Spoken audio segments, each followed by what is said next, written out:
है दोस्तों, इस वीडियो में हम बात करेंगे एक ऐसे स्टॉक की जिसमें राकेश झुनझुनवाला हो, एसबीआई म्यूचुअल फंड हो, यूटीआई म्यूचुअल फंड हो, जैसे कई बड़े दिग्गजों ने अपनी होल्डिंग इस क्वार्टर में बढ़ाई है। तो पूरी एनालिसिस मैं आपके साथ हमेशा की तरह शेयर करूंगा।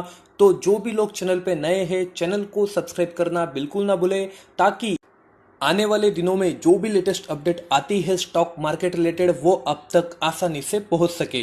तो सबसे पहले बात करते हैं रिटर्न की। तो जैसे कि आप देख रहे हैं दोस्तों, मैं अगर बात करूं पिछले एक महीने की, तो 5.5% का निगेटिव रिटर्न इस स्टॉक ने दिया है अपने इन्वेस्टर को।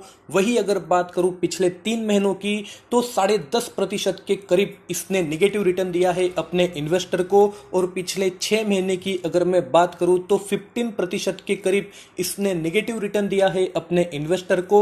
तो अभी तक इस स्टॉक ने काफी ज्यादा करेक्शन हमें दिखा दिए हैं।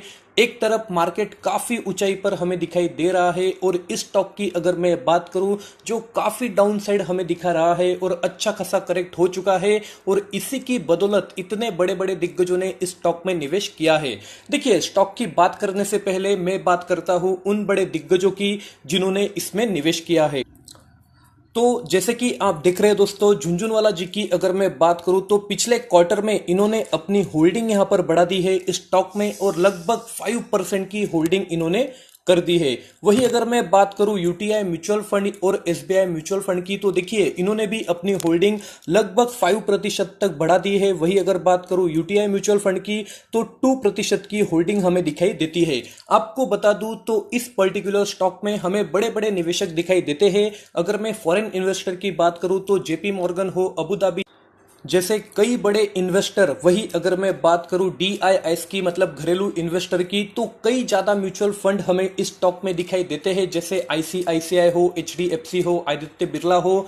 तो कई बड़े नाम हमें इसमें दिखाई देते हैं, और इसी की वजह है दोस्तों मैंने इस स्टॉक को आपके लिए सिलेक्ट किया है।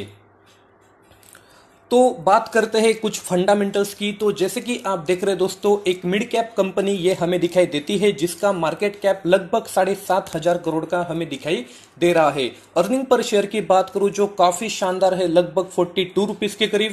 फेस वैल्यू हमें 10 की दिखाई दे रही है। डिविडेंड की बात करूं, जो काफी शानदार है, लगभग 2% का डिविडेंड यील्ड ये हमें पे करता है। पीई की बात करूं तो काफी शानदार, जो 35 का है, और इंडस्ट्री पीई से काफी कम है। देखिए, बुक वैल्यू की अगर बात करूं, तो 300 रुपीज के करीब इसकी बुक वैल्यू हमें दिखाई देती है, और अच्छी खासी डिलीवरीज हमें इस स्टॉक में होती हुई दिखाई दे रही है। बात करते हैं दोस्तों नेक्स्ट एनालिसिस, जो है इसके रिटर्न रेशो।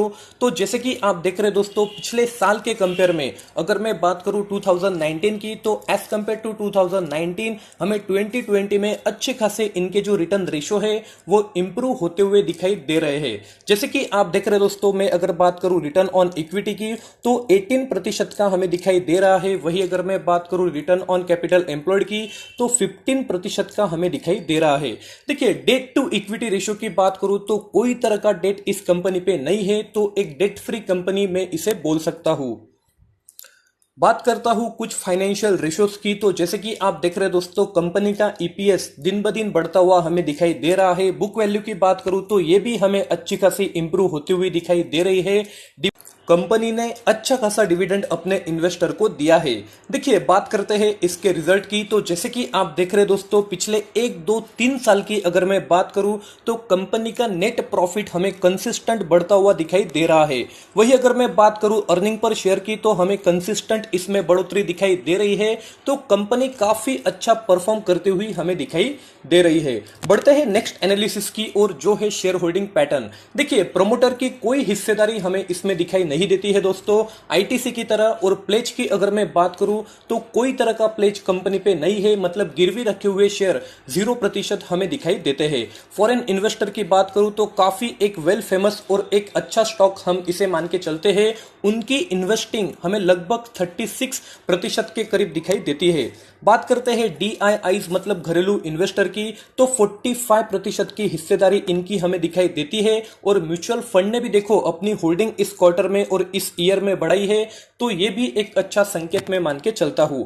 बात करते हैं नेक्स्ट एनालिसिस की, जो है दोस्तों कैश फ्लो। जैसे कि आप देख रहे हैं दोस्तों, पिछले 3 साल से कंसिस्टेंटली कंपनी का कैश फ्लो हमें अच्छा खासा बढ़ता हुआ दिखाई दे रहा है। और आज की अगर मैं बात करूं मतलब मार्च 2020 की, तो देखिए 300 करोड़ का नेट कैश फ्लो इनका हमें दिखाई दे रहा है। बात करते हैं ओवरऑल एनालिसिस की, तो जैसे कि आप देख रहे हैं दोस्तों, कंपनी का कैश फ्लो हमें दिन ब दिन बढ़ता हुआ दिखाई दे रहा है। कंपनी का ईपीएस हमें बढ़ता हुआ दिखाई दे रहा है। कंपनी के रिटर्न रेशियोज की बात करूं जो हमें इंप्रूव होते हुए दिखाई दे रहे हैं। नेट प्रॉफिट की बात करूं जो हमें बढ़ता हुआ दिखाई दे रहा है। डेट की बात करूं, कोई तरह का डेट कंपनी पे नहीं है।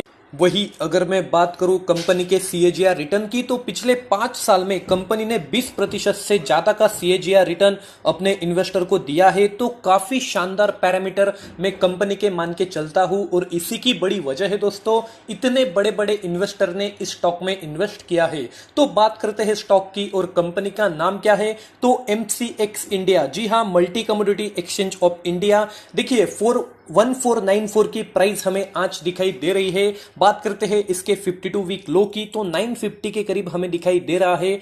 वही अगर बात करते हैं 52 वीक हाई की, तो 1875 का हमें दिखाई देता है। तो काफी अच्छा खासा ये करेक्ट हो चुका है और बड़े बड़े इन्वेस्टर को यहां से दिखाई दे रहा है एक मौका इस स्टॉक में बन सकता है आने वाले दिनों में। तो अगर मैं अपनी राय शेयर करना चाहूं, तो जैसे कि आप लोगों ने देखा है दोस्तों, ओवरऑल पैरामीटर की अगर मैं बात करूं, चाहे रिटर्न रेशियो हो जो हमें बढ़ते हुए दिखाई देते हैं, कैश फ्लो की बात करूं जो हमें बढ़ता हुआ दिखाई देता है, कंपनी का CAGR रिटर्न हमें कंसिस्टेंट 20% से ज्यादा का दिखाई दे रहा है। वही अगर बात करूं डेट की, तो कोई तरह का कर्जा इस कंपनी पे नहीं है। तो ओवरऑल कंपनी काफी शानदार हमें दिखाई देती है, तो ऐसे स्टॉक में आप इन्वेस्ट कर सकते हैं। एट द एंड में आपको यही बताना चाहूंगा दोस्तों, किसी भी स्टॉक में इन्वेस्ट करने से पहले आपकी खुद की एनालिसिस और रिसर्च करना बिल्कुल ना भूले। आपके फाइनेंशियल एडवाइजर की सलाह लेना बिल्कुल ना भूले। वीडियो अच्छा लगा तो आपका एक प्यारा लाइक देना इस वीडियो को बिल्कुल ना भूले और वीडियो को शेयर करना भी बिल्कुल ना भूले। इसी के साथ आज का वीडियो समाप्त करते हैं। धन्यवाद।